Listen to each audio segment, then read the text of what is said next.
Good afternoon. I hereby call this March 6, 2026 meeting of the Staunton Planning Commission to order. Before we get to our regular agenda, I just wanted to officially welcome our newest commissioner, Kendrick Kier. Thank you for joining us and giving your service to the city.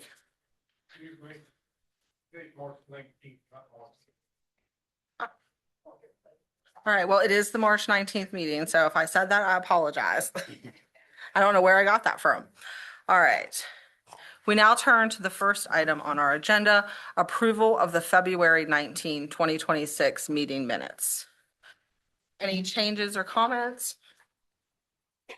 Madam Chair, I move we approve the minutes of the January 15th meeting as presented. I'm sorry, February 19th.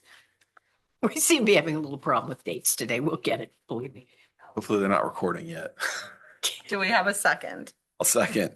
All right, it has been moved and seconded that we approve the February 19, 2026 meeting minutes as presented. Would you please call the roll?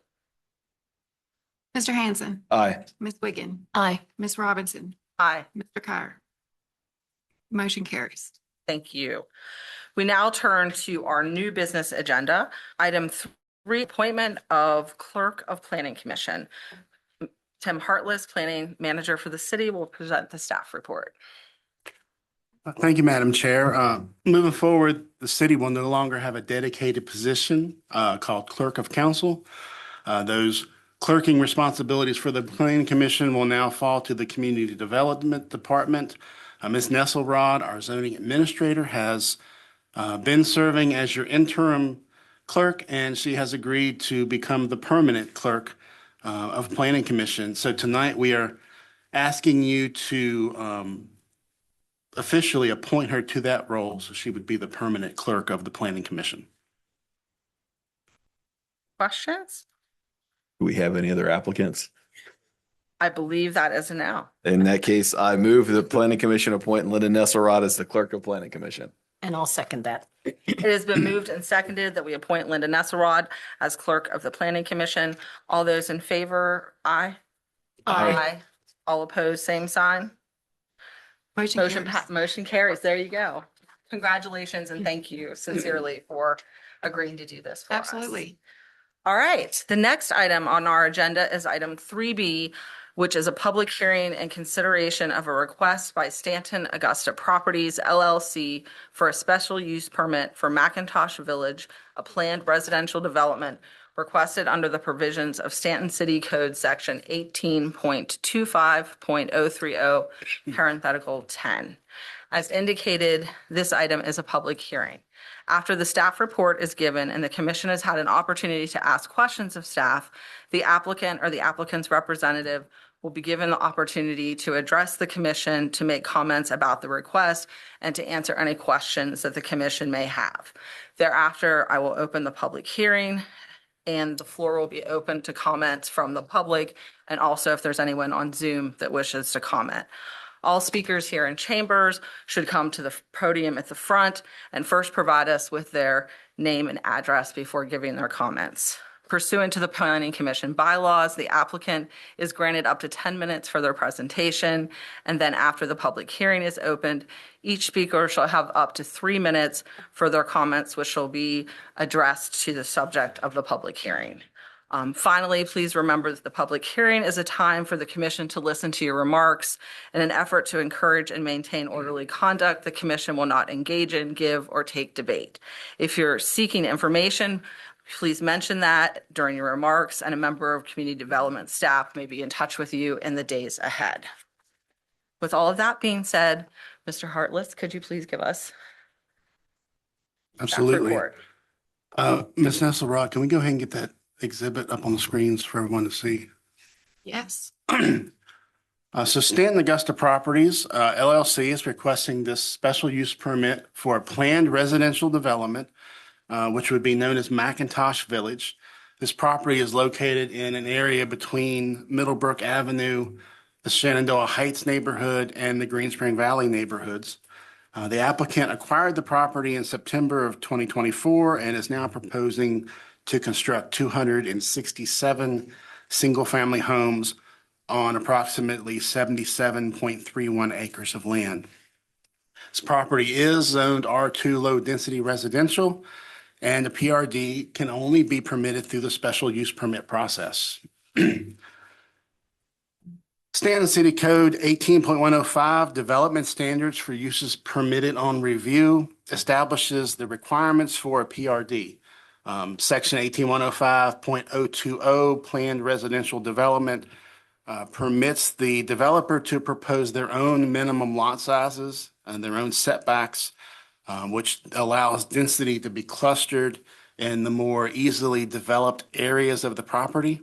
And in exchange for allowing that clustered development, the developer agrees to provide common areas, recreation space, and amenities. The overall density of a PRD may not exceed that density that is permitted under the underlying zoning. In this case, the underlying R2 zoning allows for a maximum density of 4.9 units per acre. The developer has proposed the following area requirements. Minimum lot size would be 3,000 square feet. The standard in R2 is 8,750 square feet. Front setback would be 18 feet. In R2, the standard is 25 feet. The side setback would be 6 feet. In R2, the standard is 7 feet. The rear setback would be 15 feet. And in the R2, that standard is 30 feet. On a corner side, and that would be a corner lot, the corner side yard is the side of the house that faces the side street. That would be a minimum 12 feet, and in the R2, it is 12 and a half feet. Maximum density under this proposal would be 3.5 units per acre. And as I said before, the R2 allows for up to 4.9 units per acre. The developer has proposed 5 common area amenities. The first is amenity A, which would consist of a patio with a fire pit. This would be concrete pavers or concrete blocks, a minimum of 2,000 square feet. And a pavilion or gazebo, which would be a wooden structure under roof, which would include 4 picnic tables, 4 benches, and would be a minimum 800 square feet. Amenity B is a playground, which would consist of commercial-grade play equipment, which would be 3 swing sets, 1 slide, 1 climbing wall, and it would be a minimum 2,000 square feet. Amenity C, D, and E would all be walking trails. The developer has proposed that these either be asphalt or crushed rock, a minimum 5 feet wide. You'll see later in my presentation that staff is proposing a condition that says that these walking trails have to be asphalt. Generally, the city requires all streets to be public so that they are public owned and public maintained. But the planned residential development process does allow the city to consider privately owned streets. And a private street is generally a street that is owned and maintained by a homeowners association. The developer proposes 1 private street in this development, which would provide access to 3 lots, and that would be Lot 7, Lot 8, and Lot 9, as shown on the master plan. A homeowners association must own this street and must bear the responsibility for maintenance, and that would include snow removal and eventual repaving cost. Access to the property by way of an existing public street is available from either the Green Spring Valley neighborhood or the Shenandoah Heights neighborhood. The fire code requires 2 separate means of ingress and egress when a development exceeds 30 dwellings. The developer, in this case, proposes 267 dwelling units. Therefore, more than 1 access point will be required. This new access point must be constructed in the first phase of the development before construction of any dwellings is completed. And the developer proposes access from three possible locations. The first would be an existing access easement between 1138 and 1220 Middlebrook Avenue. That is the driveway or access easement for the Grace Christian School gym and activity center. The second possible access point is undeveloped Gillum Street. That is a street that's been dedicated on a plat, but it's never been built. And that street is located near, but not quite adjacent to the Seth Drive Middlebrook intersection. And the third possible location is undeveloped Grayson Street. Undeveloped Grayson Street is a street that's been dedicated on a plat, but it's never been built. And it is located at the edge of the Shenandoah Heights neighborhood. And it kind of splits the Shenandoah Heights neighborhood and this proposed 100-acre or 77-acre tract that we're looking at. I Um, can't see the map. Is there some way to indicate the area, but I don't see it? I can't see where he's talking about.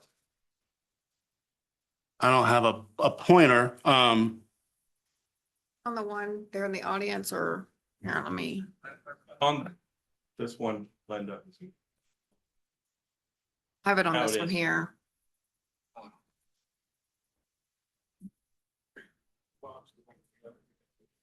So they're off to the left.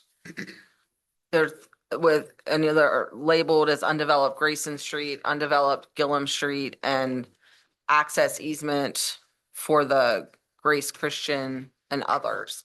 And there's arrows to sort of the actual entrances. So they're stacked up along the left-hand side of the screen. If the developer chooses to use undeveloped Grayson Street, that's the undeveloped street at the northernmost portion of the property, the top of your map. A portion of the street grade may exceed 12% slope, which would necessitate a variance to the subdivision standard to be granted by city council. The variance would have to be granted by council before staff could approve any infrastructure construction site plans for this subdivision. Even if the PRD is approved by city council, the project will not be feasible until the developer can address this access requirement. As shown on the attached map in your packet, attachment 3, the surrounding zoning is R2 low density residential.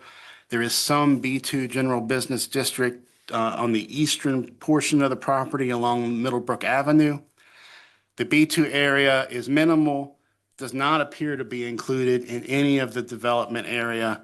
So rezoning of this B2 area is not necessary for this development. The city's comprehensive plan, land use development guide, future land use map designates the area as low density residential. That designation is characterized as single family attached dwellings with a maximum density of 1 to 5 units per acre.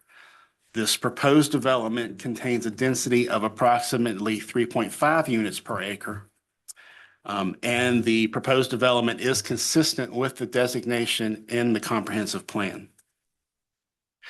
Special use permit is only the first step in a multi-step process for development of this property. We anticipate the development would proceed in phases. For each phase, the developer will submit an infrastructure construction site plan, which would detail the construction of all of the infrastructure, which includes the streets, the curb and gutter, the sidewalks, the stormwater management facilities, the common areas, common elements, as well as a grading plan for each lot. Construction plans are reviewed and approved administratively. Once the construction plan is approved, the developer would then submit a final plat to create the lots in that phase. Once the plat is recorded in the land book in the circuit court clerk's office, then building permits could be issued for these new dwellings. While staff is generally supportive of the proposed development, there are some concerns that should be addressed with conditions associated with approval of any special use permit. First condition is that prior to the recordation of a final plat for section 1 of the proposed development, city staff must review a copy of the proposed covenants and restrictions. A responsible party must be identified for the maintenance, repair, replacement of the stormwater management facilities, the common area, and amenities, as well as the proposed private street. Number 2 is the construction plan. Our construction of the connection to Middlebrook Avenue must be completed as part of the first phase of the development and must be completed prior to issuance of any certificates of occupancy. Number 3, construction plan must be submitted and reviewed to ensure the city standards are met for infrastructure. The necessary streets, water, sewer, and stormwater infrastructure will need to be designed and constructed accordingly to the extent to extend to this development. The construction plan must be approved prior to beginning any construction activities. The development will include more than 50 new lots. Therefore, a preliminary plat will be required prior to submission of the infrastructure construction plan. All lots to be platted will be for single-family development or uses that support single-family development as determined by the zoning administrator. One private street is approved, which will provide access to lots 7, 8, and 9 of the master plan. All other lots will be accessed from a dedicated public street. All walking trails and paths for all amenities must be constructed with an asphalt surface approved by the zoning administrator. Section 17.15.070 of the subdivision ordinance limits the grade of streets in residential zones to no more than 12%. No street may exceed a 12% grade unless city council chooses to grant a variance to the subdivision standard. Because of the development's proximity to a Virginia Department of Transportation maintained roadway, that would be Route 262 and Route 252 beyond the city limits, a 527 traffic impact analysis, including turn lane analysis, will be required as part of the construction plan review.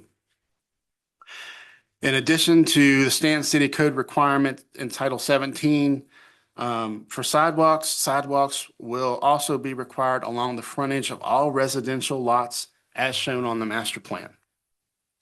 The total number of lots may not exceed 267 single-family dwellings. On a corner lot, when a garage faces a corner side yard, the corner side setback shall be a minimum of 18 feet. And that is primarily so that vehicles have room to pull in and out of a garage or to park in a driveway. Our standard parking space is 9 feet wide and 18 feet long. So if the garage faces the side street, we felt it was appropriate for the setback to be at least 18 feet so that there was an adequate parking space. Number 13 says approval of the special use permit for a planned residential development will include staff review and approval of the restrictive covenants for the sole purpose of ensuring the association or other entity is responsible for ownership and maintenance of the common elements of the development, such as common area, open space, any recreation or other common amenities, and stormwater management facilities. Other provisions of the restrictive covenants are a private agreement between the association, individual property owners, and/or the developer, and the city of Staunton is not a party to, nor does it take any interest in those provisions, nor will the city of Staunton enforce or litigate any matter related to the restrictive covenants. So staff is recommending approval of this special use permit for the planned residential development with those 13 conditions that I just read off. Thank you, Mr. Hartless. Before I let my fellow commissioners loose to ask you questions, we did receive a number of emails from the public, staff did, that were forwarded on to us, and we have a very good turnout tonight, which we love. And so I fear that some of those same questions might be there. So I just wanted to run through a couple of the things that were a theme, if you could sort of elaborate on a few things before we move forward. First, before I do that, though, I want to make sure everybody understands that the Planning Commission, our designation is to investigate this on behalf of City Council. And what we do tonight is either recommend or not recommend that City Council approve or not approve the special use permit. That isn't actually approval or not approval is not taking place tonight. It's just a recommendation to City Council. So whatever our recommendation may be, there will be another meeting in the future before City Council where the ultimate decision is made.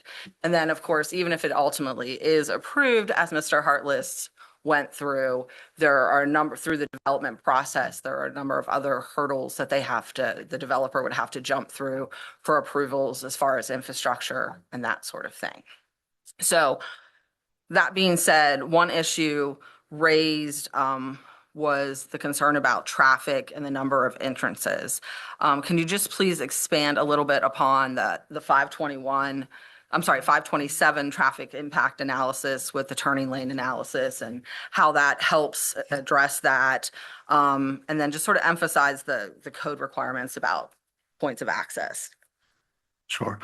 So the 527 is the VDOT required traffic study, which is required because of this development's proximity to the city limits and to roadways that are owned and maintained by VDOT. Our city engineer and our traffic planner will review that traffic study to determine the validity of it. They'll look at the assumptions and the calculations that the design engineer uses, determine whether they think that they're correct. Will also share a copy of the traffic study with the Virginia Department of Transportation and ask for their input. We're looking primarily at traffic counts on Middlebrook Avenue, anticipated increases in traffic generated by this neighborhood to see if turn lanes would be required or traffic lights, any other kind of traffic control design would be necessary. Mr. Campbell might be able to give you more information about these. Yes, and I should say requirements. if any of my fellow commissioners have any further questions on that before I move on to the next one. Just very quickly, this will be part of the construction review when you first get construction documents? Yes, it will be part of that infrastructure construction plan Yes. that we review. Like I said, the city engineer and our transportation planner will review those. And any road improvements such as a right turn lane or something like that might be required would have to be done by the developer at whatever time the size of the development, if it grows in phases, triggers that. If the traffic counts trigger a right turn lane or a center left turn lane, those things would be part of the construction of the streets of the neighborhood would include these additional lanes. Okay, thank you. I'll just add, I think it's important to note here that a lot of the residents of Green Spring Valley, there's already been concerns brought before the city council with the traffic operations at Ritchie and Greenville Avenue. There are some VDOT in the city partnered 2019, so several years ago now, to look at a study on Greenville Avenue, and that was one of the study locations. There is a recommendation in place for Greenville Avenue and Ritchie Boulevard, but it is not a new signal at this time. The spacing is just an issue with the existing signal at Statler Boulevard and Greenville Avenue. So I think it's important to note that there already are traffic concerns with the residents living in Green Spring Valley. I think this is if we can actually get the second access to work on Middlebrook, I think it's a good thing for the existing residents because it provides an alternative route to get out of the subdivision since all those existing homes are basically served by the one connection point. So I understand and I acknowledge the concerns shared by residents of the increase in traffic from this potential development, but in the long run, the more connections and the more we can build out the transportation network, I think it actually would be a benefit overall for everyone, both existing and new residents, if this were to go forward. Another common issue raised was water concerns. Can you just elaborate a little bit about what would be required of the developer and touch on how specifically water pressure would be addressed in both the new development and how the new development might affect existing development? Sure. So the existing surrounding neighborhoods, Green Spring Valley and Shenandoah Heights are part of our gravity zone. That's the largest water zone in the city. Um, the city engineer anticipates that the water line along Ritchie would be extended. We plan to require that the water line along Middlebrook Avenue be connected to and extended. And most likely will also require them to connect to Gordon Street in Shenandoah Heights. And that would create a loop that would connect three different legs of the gravity zone, which should improve pressure in the area. Water supply is not an issue. There's plenty of water supply. The issue that some folks in Green Spring Valley has to do with the pressure, which has to do with the size of the line. But by making those connections and looping the three legs, we should be able to improve the static pressure of the city water lines in all of those areas, which would maintain a more constant water pressure. Even for the existing development. And yeah, for the existing developments as well as the new. And then also as part of the infrastructure construction plan, their design engineer will do some water modeling. Existing water system in Green Spring Valley and Shenandoah Heights and Middlebrook Avenue.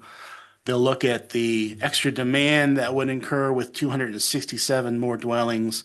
And they'll show our city engineer the calculations that support the allowing these new connections without having a negative impact on our existing water system. So that'll be part of the water modeling that they do for the construction plan and also the water engineering report that they'll be required to submit with that plan.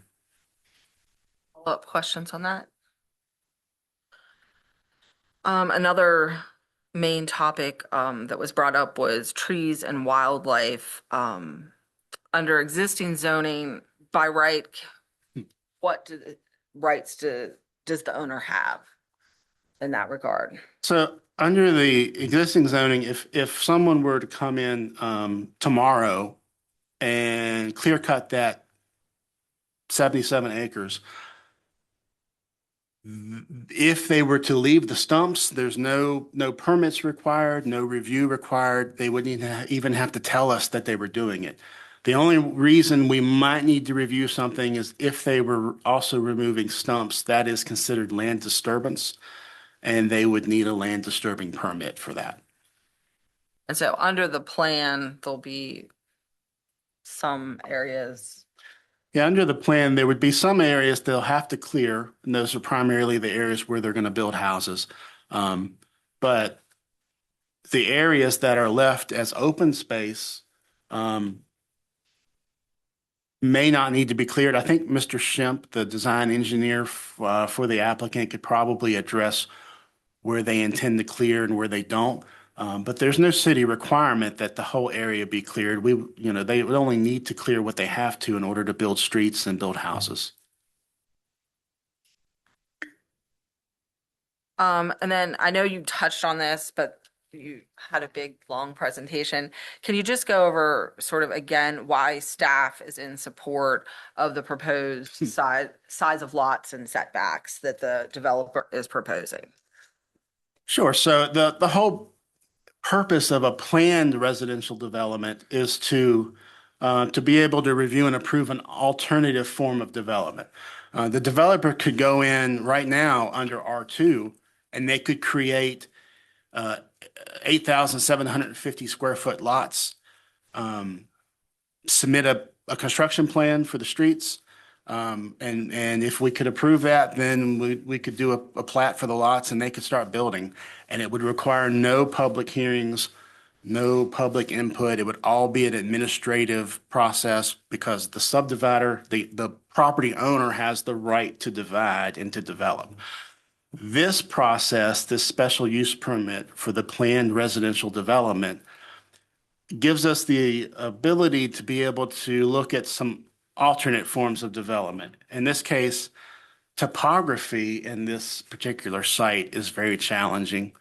And because of that, the developer is asking for some flexibility so that they can increase density in the more easily developed areas.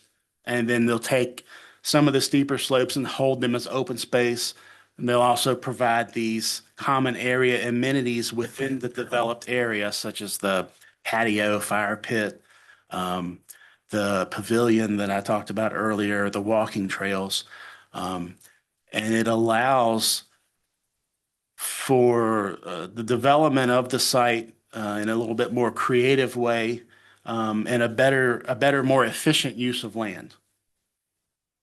And staff has been interested for a long time in getting additional connections to Grease Ring Valley.